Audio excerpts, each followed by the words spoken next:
Kilalanin ang ating mga alagad ng batas at mga lider ng lipunan na handang protektahan at gabayan ang ating sambayanan. Tagapamahala ng katahimikan, seguridad at matatakbuhan sa oras ng pangangailangan. Kasama ang ating magigiting na kapulisan ng Calabarzon at mga opisyales at lider ng ating komunidad sa programang Usapang Pulis at Komunidad sa Calabarzon.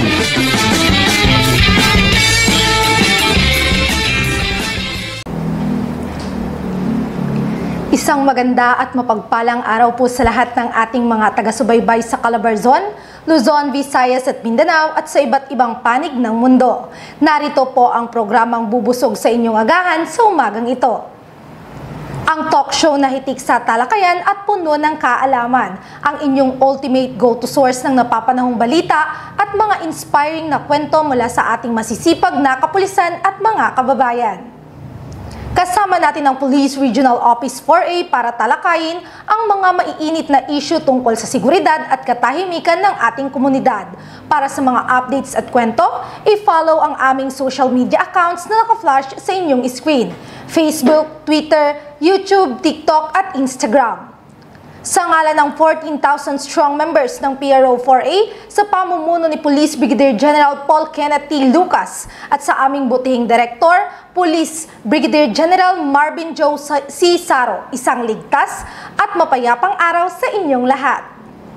Kung may nais kayong i-report o isumbong, bukas po ang aming tanggapan para tumulong. Tumawag o mag-text lamang sa isumbong hotline na may numerong 0917-847-5757 o 0919-160-1752 o mag-comment sa aming PNP Complaint Hotline Facebook page. Handa kaming umalalay para sa inyong kaligtasan. Kaya't huwag palampasin, sama-sama nating tuklasin, mag-usap at kumilos para sa mas ligtas at payapang Calabarzon. Kaya huwag na nating patagalin pa, umpisahan na natin ang makabuluhang talakayan at tiyak na makakapulutan natin ng mahalagang impormasyon. Ako po si Patrol Woman Priscel May T. Urbano. Samahan niyo kami dito sa Usapang Pulis at Komunidad sa Calabarzon. Kasama natin ngayong araw ang Chief ng WCPS-4A na walang iba kundi ang ating napakagandang Police Major Marian Crister N. Torres. Ma'am, magandang umaga po at welcome po sa programang UPK Calabarzon. Yes, maraming salamat sa inyong paanyaya at magandang araw din po sa mga taga-subaybay ng Usapang Pulis at Komunidad sa Calabarzon. Ayan ma'am, so bago po natin simulan ang mga katanungan at mahalagang impormasyon para sa lahat po, lalong-lalo na sa ating mga tagapunood po ma'am, ay kamustahin po muna natin ang ating mga kasamahan sa RIMD 4A po ma'am. Mabuti naman po kami at syempre laging masigasig magtrabaho with our Chief RIDMD, Police Colonel Berna L. Kabuhat. Syempre, nandyan din ang ating Regional Director, aming Regional Director, Police Brigadier General Paul Kenneth Tuhay Lucas. So kasama din namin at laging nakagabay sa mga investigador ng PRO 4A. Ayan, so hindi na po tayo magpapatumpik-tumpik pa para po sa kaalaman ng lahat. Ano po ang WCPS o WCPD po ma'am at ano po ang mandato po nito ma'am? So ang WCPD po o ang Women and Children Protection Desk ay may mandato na imbestigahan at mag-assist sa mga biktima ng gender-based violence, lalo na kung ang mga kababaihan at kabataan ng mga biktima. Kami din ang humahawak ng kaso at inisyal na nangangalaga sa mga batang lumabag sa batas. Gayon din kung may mga kaso ng trafficking in person sa aming lugar na naidulog sa aming opisina, kami din ang humahawak nito. Sa amin sa regional level, nag-cater din kami ng mga request for dialogue pagdating sa mga salary assignment concerning our men in uniform. Ayun po, so malinaw naman po ang sinabi po ni ma'am about po sa WCPS o WCPD.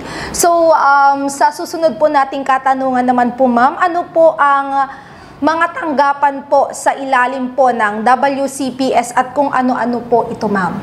Meron tayong WCPD sa provincial level, pero more on guidance or sa lower units yung kanyang lang trabaho at saka monitoring ng mga reports. Pero sa mga police station, bawat police station po natin sa mga lungsod at bayan, matatagpuan nila ang Women and Children Protection Desk na laging nandyan para mag-assist sa mga kababaihan at kabataan natin.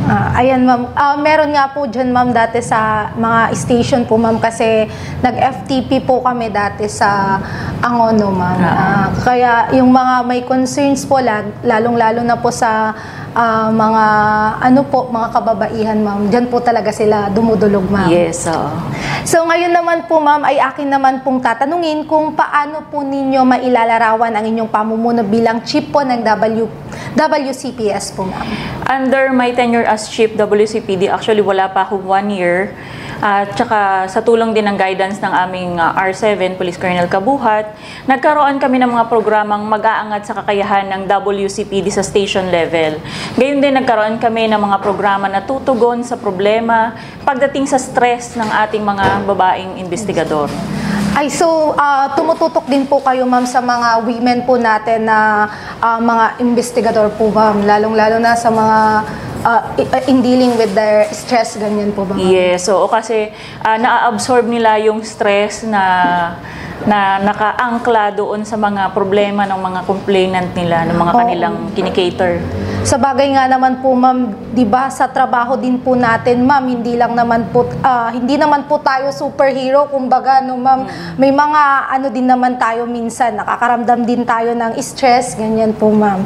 Ayan po ma'am. So lahat naman po ng section may kanya-kanyang accomplishment po ma'am. Matanong na din po namin ma'am kung ano po ang mga naging accomplishment po ng WCPS o WCPD po ma'am. Sa panahon namin, nagkaroon kami ng polisiya na pirmado yun ng ating regional director sa level ng PRO Calabarzon na kailangan magkaroon kami ng increase pagdating sa police women natin na nagtitake ng WCPD specialized course. Then yung WCPD specialized course natin, recently last year, meron kaming isang na-conduct with 52 participants and hoping to have 2 more for this year. Tapos, meron din kaming nagawang 6 na stress management seminar sa lahat yon ng provinces, including 1 from RHQ. Then, yung Women's Summit 2025, kailan lang yon this year? Last week lang, is yun naman, para naman siyang seminar at the same time, team building. So, lahat ng WCPD investigator natin ng station, may representative sila na nag-attend nung activity. Then, meron din, yung recent is yung tayo yung number 1 sa nationwide arrest of wanted person pertaining to rape and RA 9262. National level yon. So, salamat sa mga masisipag na WCPD investigator at mga personnel natin sa ground. Ayan naman. So, napakalaking karangalan naman po niya. No, ma'am, rank number 1 po. Yes. Ayan. So, at dahil nga ang WCPS, ma'am, ay napaka matrabaho at dapat may sapat na kaalaman po tayo pagdating sa